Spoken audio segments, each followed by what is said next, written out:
Let's begin our journey by focusing on the breath, your breathing going in and out of your body, quietly, on autopilot. As you breathe in a little deeper just now, your chest swells very gently, and that breath you bring in curls inwards, circling inside your rib cage.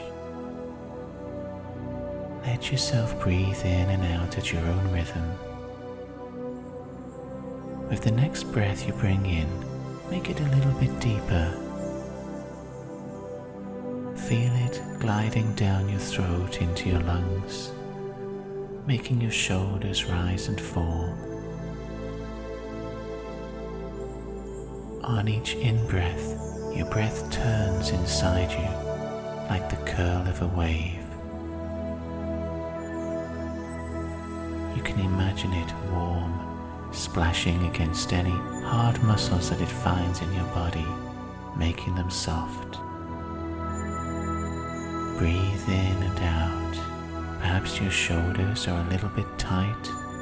Any place in your body where you find tissue that's hard, that's worn out, that's tired or perhaps damaged. Imagine those places becoming warm, syrupy. Breathe down to those areas and massage warmth through them. And your out-breath going up and out of your body again. That's taking away some of those tensions. Each in-breath is making you feel more light, more calm. Each out-breath dissolves your body a little bit more, till finally you're almost weightless. You can feel where your physical body's perimeter is,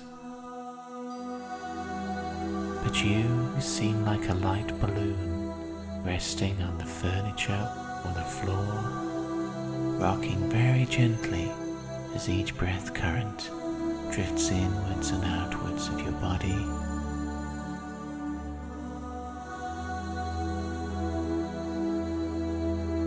As you exhale each time now, notice how the only place in your body where this movement, apart from down there in your chest, is the point of you that thinks, that little speck between the eyes.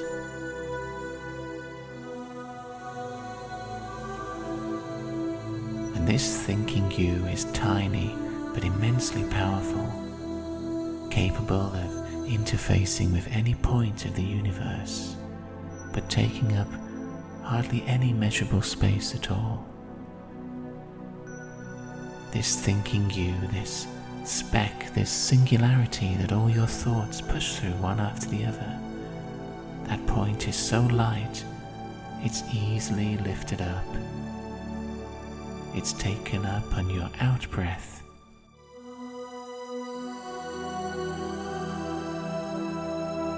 Just like a speck of dust.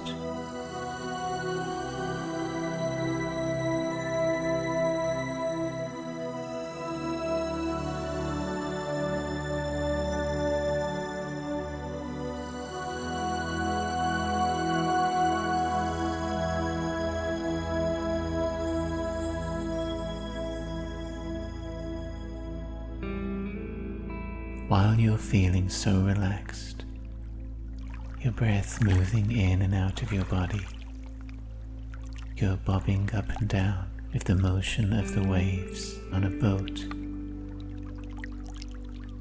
There's water, you can hear it slapping against wood. You can hear the cry of gulls overhead. The sun is hot on your salty skin. Your whole body feels the swell of the waves beneath you up and down. This great body of water holding you on its very surface in this small wooden creaking boat.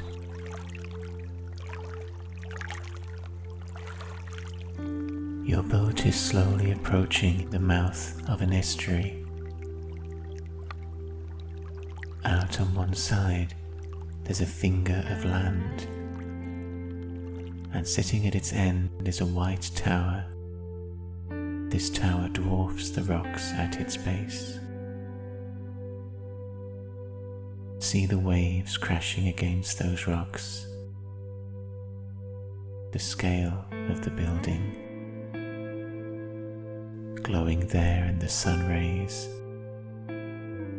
Its stones are sharp and white, newly cut. This tower is split into 3 sections. The lower third is a box, is square. The middle portion is octagonal, and the top third is a cylinder, crowned by a blazing beacon of fire. Orange flames up there spark, bite against the blue sky, send up a trail of dirty smoke that the wind snatches, spreads out, dissipating. Let the scene build around you. Feel the boat moving underneath you. What creaks you hear from the wood? Who else is on the boat?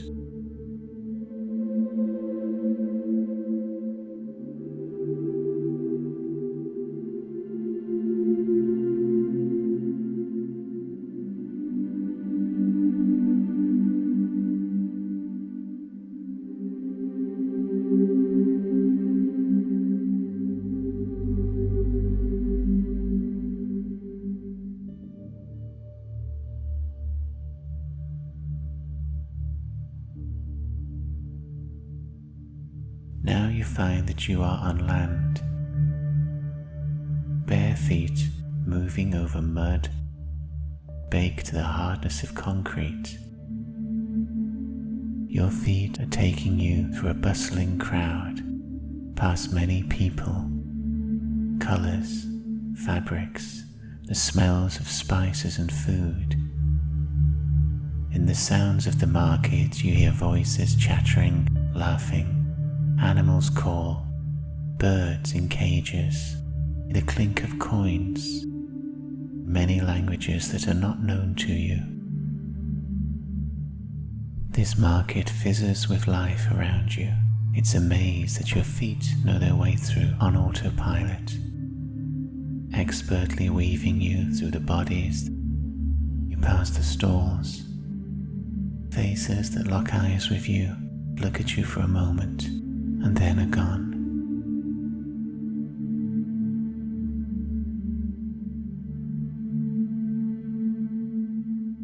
Now your feet are starting to climb upwards. They're climbing stone stairs, and these stairs stretch away to your left, to your right, an entire wall of stairs. Overhead is the great lighthouse we saw from the water. A tower of 3 sections looming over the marketplace. The sun disappears behind it. When your eyes adjust, you notice there is a line of people waiting to get through the archway in the side of this great structure. You've joined this line. People look over you, friendly, curious, but nobody can communicate with you. They seem to talk to each other, to know each other, but you feel slightly alone, moving along as the line edges forwards. Through the archway up ahead, you can just make out where a stairway made of wood leads up, climbing the walls of this great building on the inside. The line of people continues up there, but then it's lost to view. You're still aware of the market at your back in the square. As the line goes forward slowly, you survey the stones cut so precisely, rising upwards. That archway draws nearer until it's before you, right above your head. You're passing underneath. And now we're inside.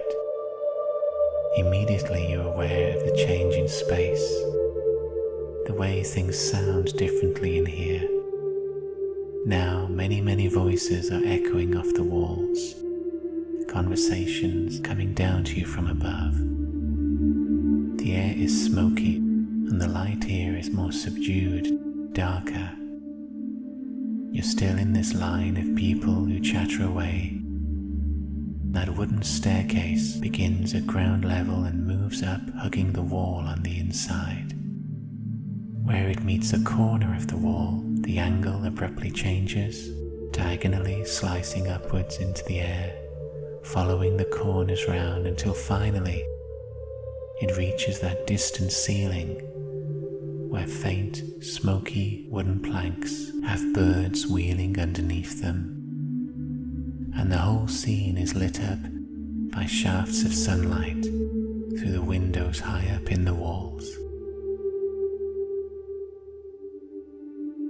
Your attention returns to what's immediately before you. You're still inside this line of people, but you notice ahead of you, each of them ducks aside for a moment to go over to a great pile of dark coal, a small mountain of it in the center of this structure, and the pieces of coal are heaped up, some as small as pebbles, others as large as your head. And each person takes one piece of coal from the pile.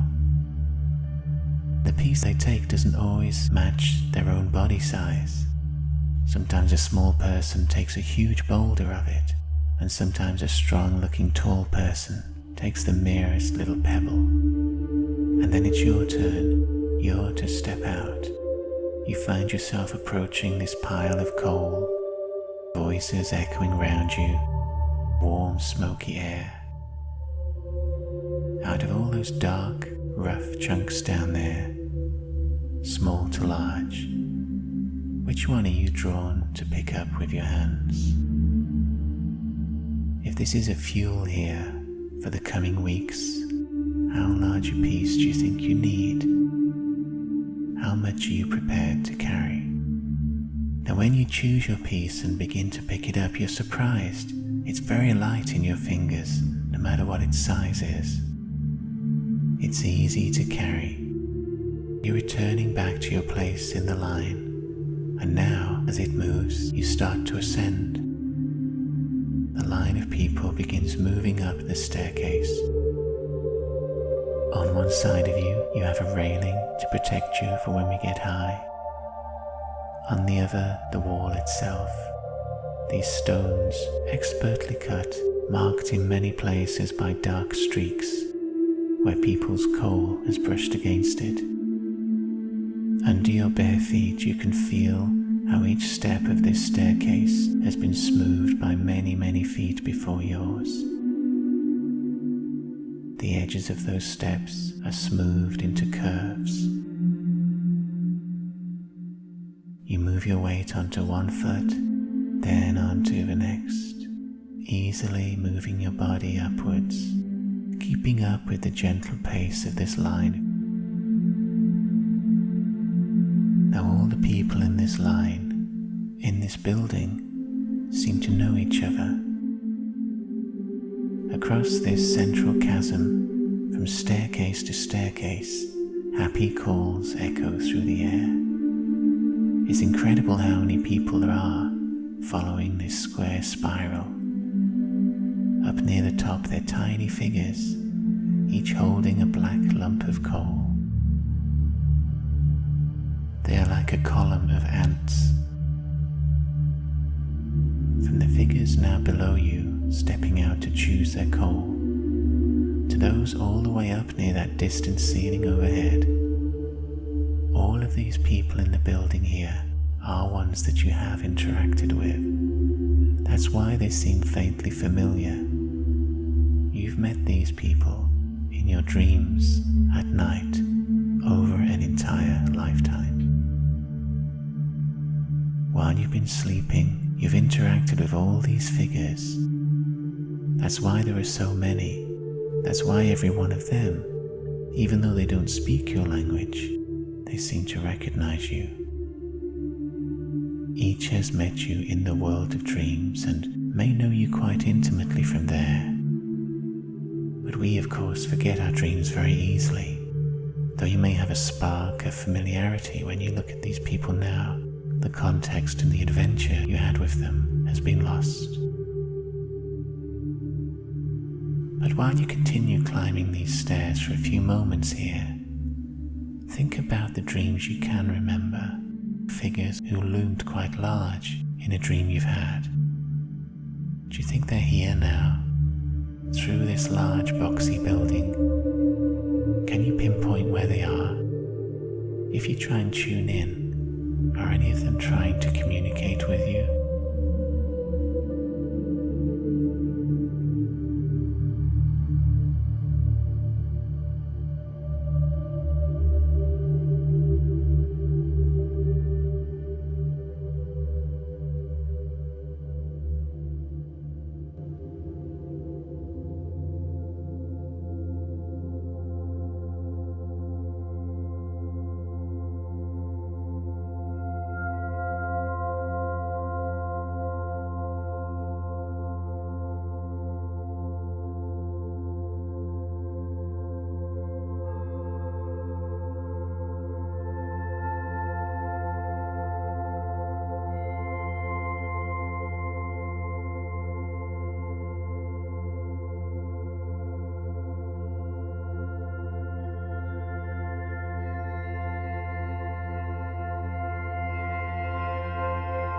As we continue climbing, the ground drops even further away below us. Now we're approaching the first corner. This wooden staircase hugging the wall takes us up to where the corner turns us round, facing us a new direction. Around you, the people of your dreams interact, cheerful, content, excited and boisterous. Smile at you, but you are the odd one out, the only one in the conscious world. Your feet have been carrying you in a rather dreamlike pace. Onwards, up this staircase, the wall moving past, the drop growing on one side, the distance to the ceiling lessening above you. We're approaching another corner in the wall. The staircase turns at a right angle, and now as you begin following it up, you notice in the opposite wall, over this abyss of air, rising up as tall as a cliff, there's a set of windows built into that stone. These windows are going to appear in a form that your own mind provides, shaped to be a symbol from your own dream life, from the dream world you disappear into every night. These windows will be shaped marvelously and intricately within the stone to symbolize some meaning that the dream world wishes to pass to you. Playful, cryptic. Continue walking upwards. Let the windows reveal themselves to you. See what the symbol is placed across that enormous wall.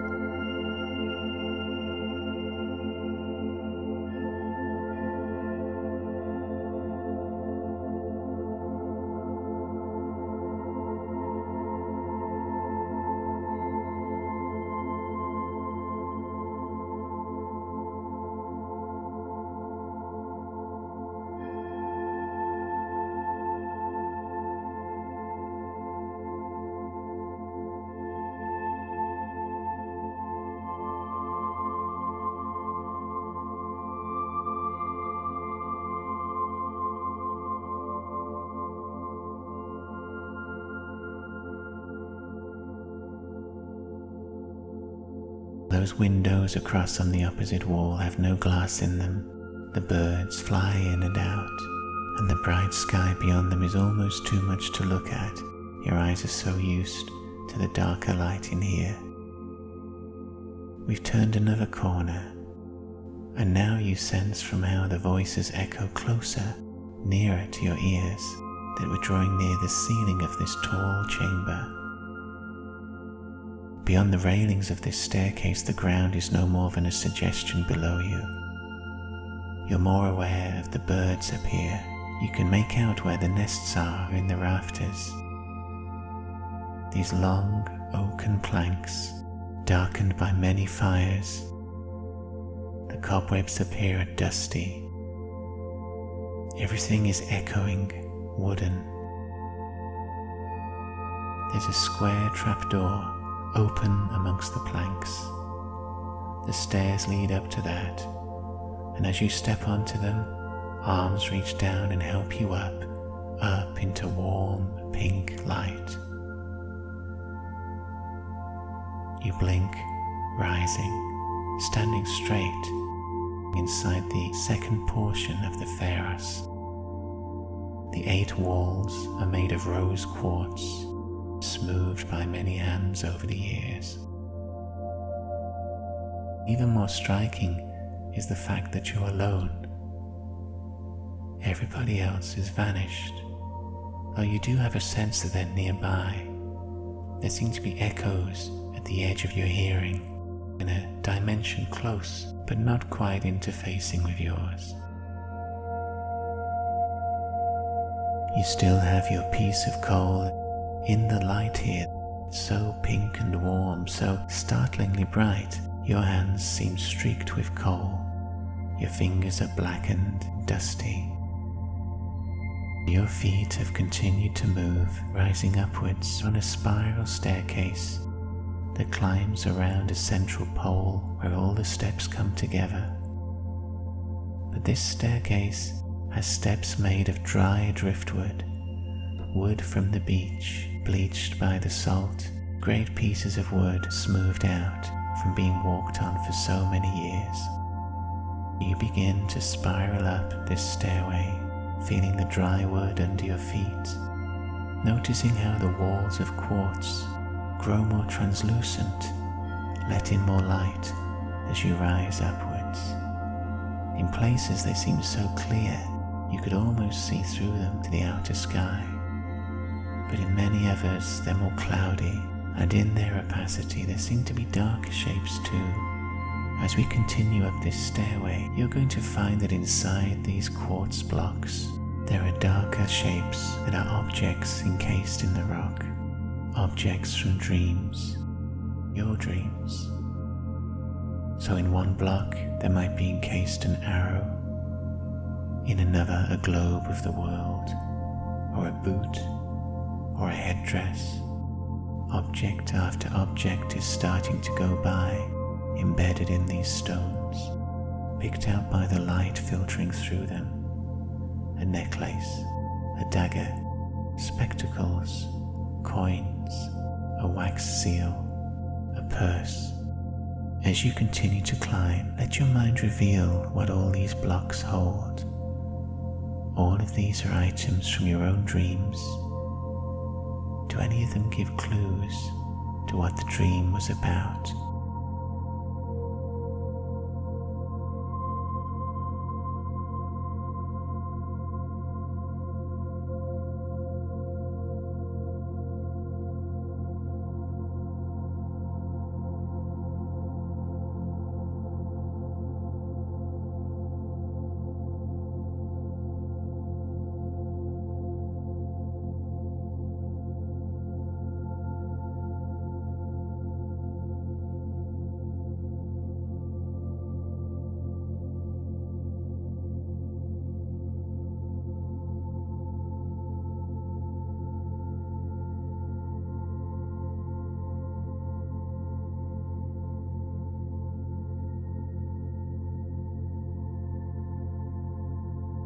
Out of some of the blocks that you pass, the objects are protruding, only half encased in the quartz. Let your fingers touch them as you go by. Feel a golden chain. Turn lever in your hands. Feel hard metal, soft cloth.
We are still spiraling upwards. Your feet are rising one after the other. The coal block is still between your hand or your hands. But the spiral you follow now is in open sunlight, exposed to the outer air. As you move upwards, the steps still are built around a central pole, a central column, spiraling higher. And they're wide enough to keep you from the drop over the side. You feel quite safe. The breeze moves over you fresh. The sunlight is wonderful on your head, on your arms, and being out in this warm sky feels just perfect.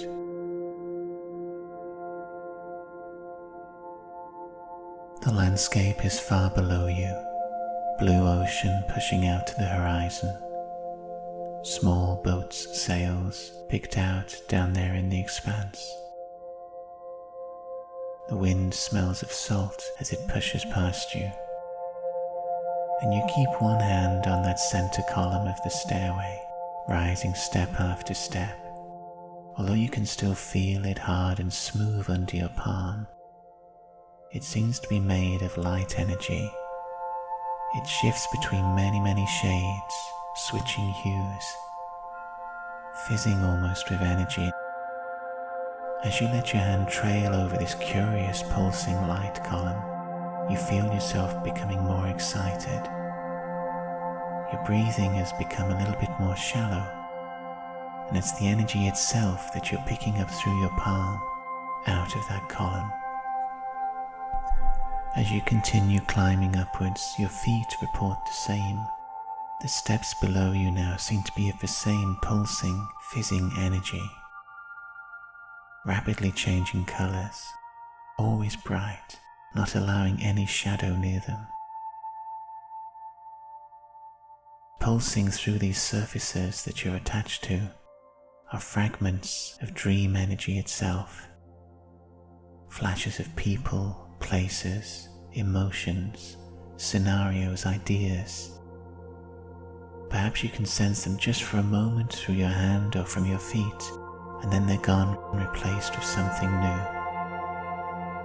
And though this is quite surprising at first, we've climbed a very high distance here, climbing the Pharos, this lighthouse of dreams, so try and tune in as we continue upwards. Sense through your hands, through your feet, and most of all with that little thinking point between your eyes. Let your intuition harvest the many different impulses flashing by.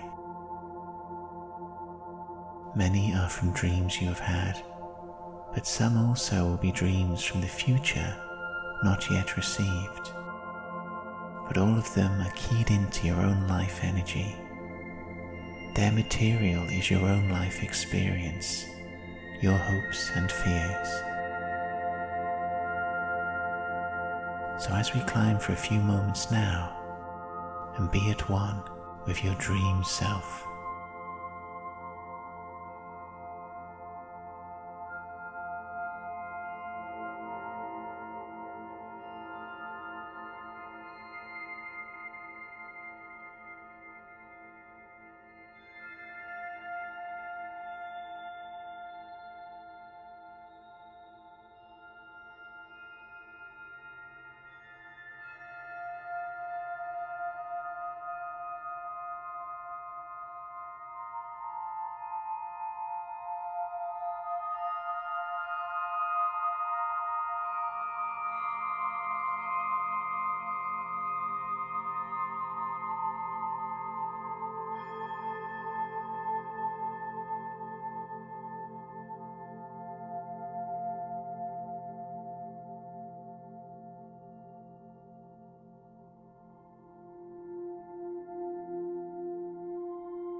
As you climb, the colors, the changing hues around you, the impulses of emotion of places, the fragments of dreams.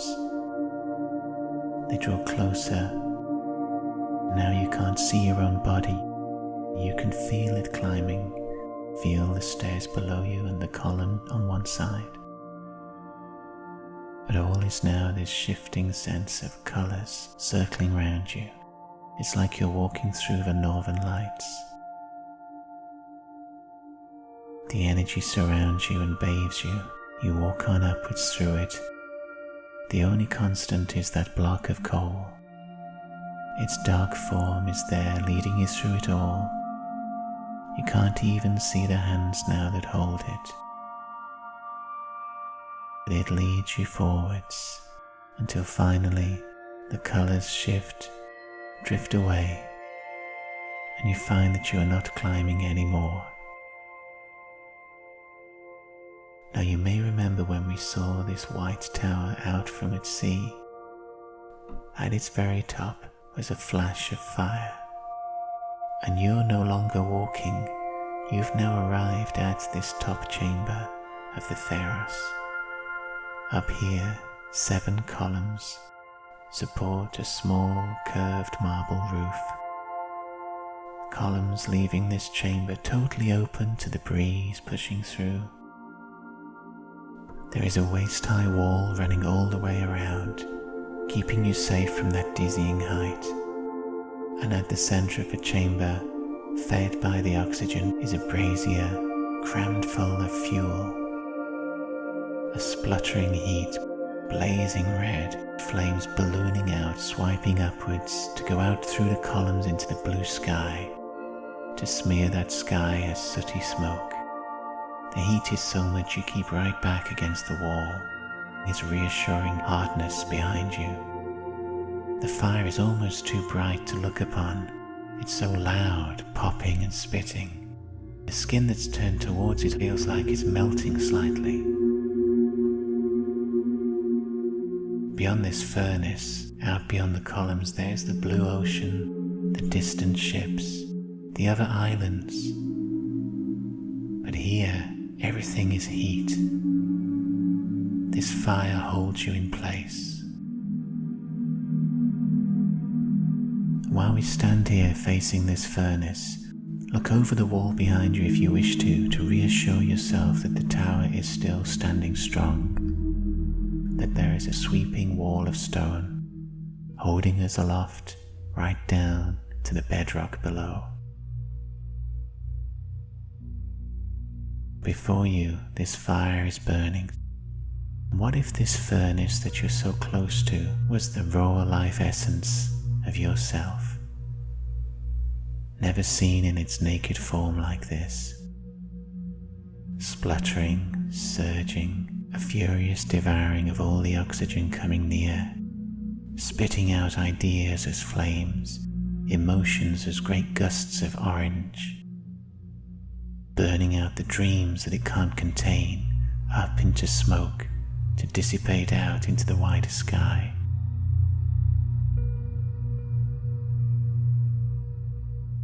Standing here, aware of the heat rolling around you, with your ears filled with the crack and pop of the fuel as it incinerates, you're aware that your hands are clutching still that piece of coal, that dark mass that's been the one constant through this journey. In all sections, it's been with you, marking your hands, perhaps dirtying your clothes. Any time it touches a surface, leaving its mark there. Bring that piece of coal now up in both of your hands before you. This porous substance, so dark that won't reflect light, that gives nothing back, only absorbs. Sense it there, pressing against your palms. And while you hold it and this heat is rolling around you here, think back to all that's annoyed you in the last few weeks. To all that's not gone right, where you've been blocked, where obstructions have moved into place. Think about where recently you've been frustrated, angry, sad. Each time one occurs to you, push it down through your arms, down into your hands, through your fingers and into that coal. Think again about things that have blocked you, angered you, upset you, and each time they register in your mind, quickly siphon them downwards through your arms, through your fingers and into that coal. Here we have a chance to rid ourselves of many of the feelings that have held us back, things that you don't want to invest your emotions in anymore. The coal is porous. Each time one occurs, cram it down into that piece of coal.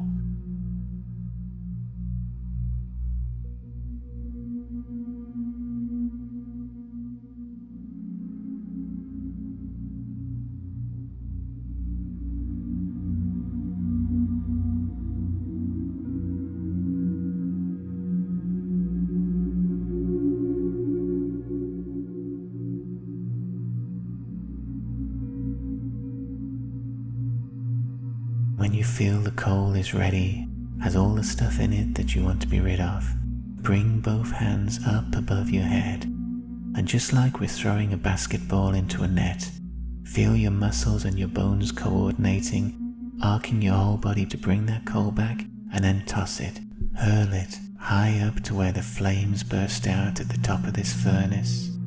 Your coal for a moment will be a black speck amongst all that brightness, and then it's swallowed up, incinerated.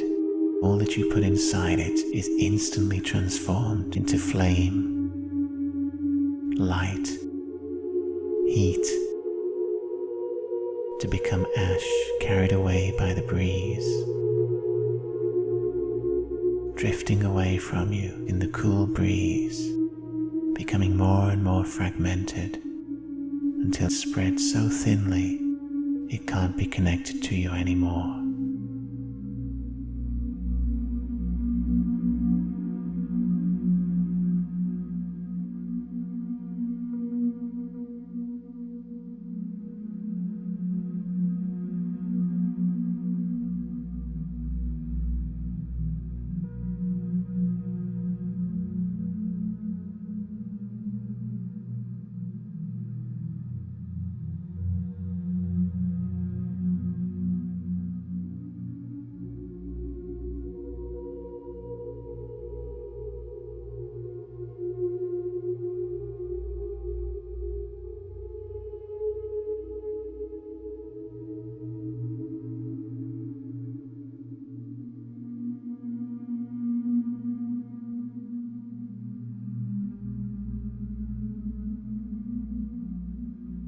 In our time walking this tower, you've absorbed a great deal for your subconscious from the world of dreams.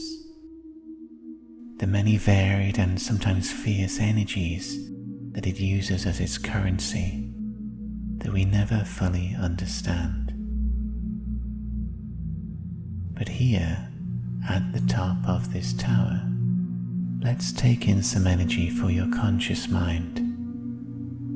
That mind that lives in the rational world, that battles through each day of chores, calendars, things to do.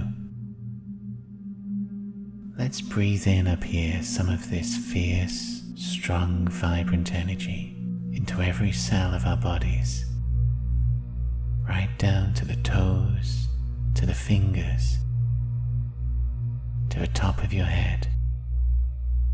Breathe in and feel that heat swirling around you from the furnace. Fill yourself with the sound of the fire, with the smell of the smoke. In your mind's eye, imagine closing your eyes there, so your eyelids are bright orange, bright pink from the fire. And breathe in that energy right into your body, storing it inside your bones. Gold pulses going through your bloodstream, jumping with your thoughts through your brain. Feel the heat and the warmth through the sheen of your skin, encasing every part of you. Let that golden warmth travel with your breath, right down to the ends of your legs, all the way along your arms, circling around your torso, your neck, your head, completely filled with gold, with heat. Become, for a few moments, almost one with that fire.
We've journeyed through many different stages in our adventure here.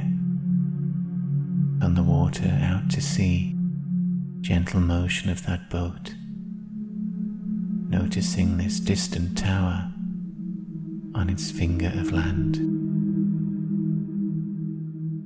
Moving through that marketplace of colours, sounds, smells, walking over baked mud to enter the tower itself. The piece of coal you chose, what that says about your life just now. The symbol shape of those windows in the Great Wall.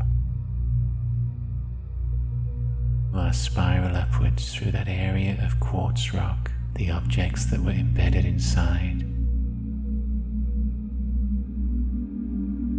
That stairway open to the air, where the energy of dreams themselves moved around you.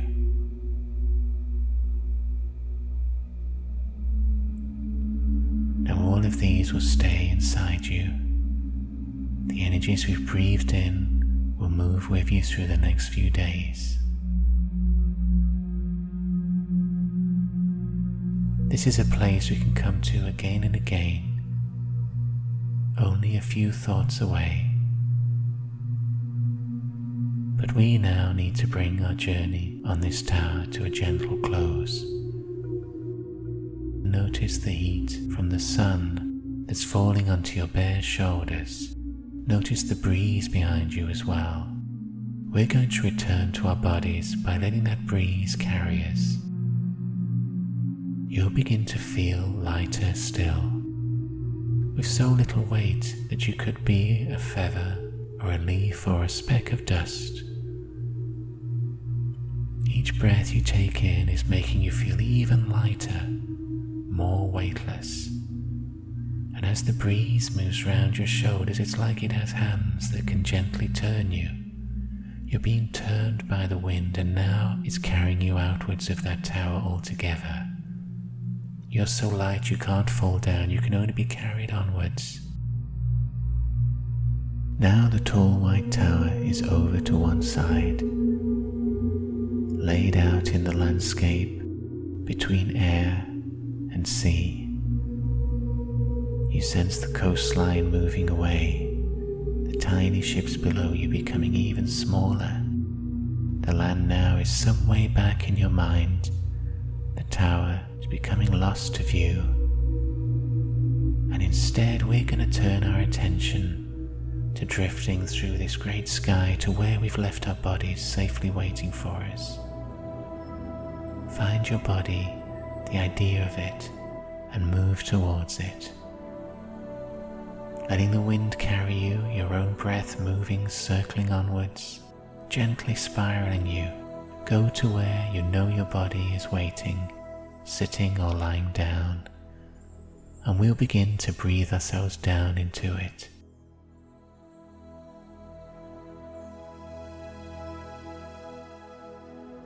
Sense where its outline is and position yourself just a few inches above the top of your head.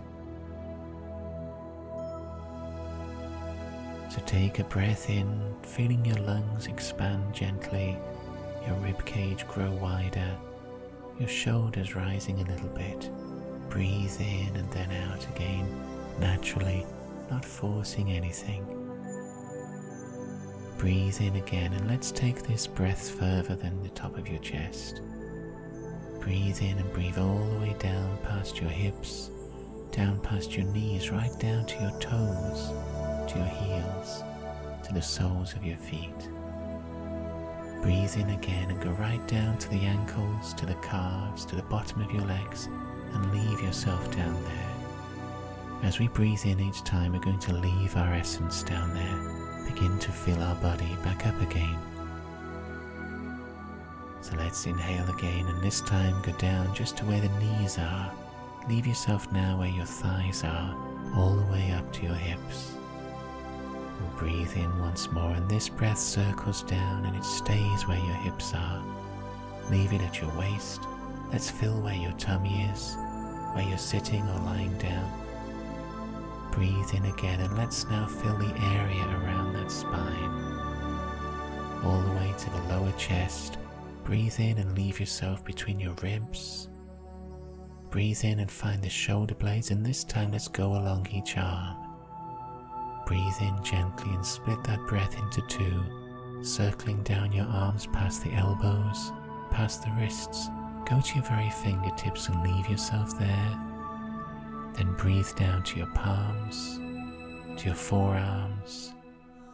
Breathe in and fill your upper arms now, so that now your legs and your arms are beginning to feel like they're the right weight.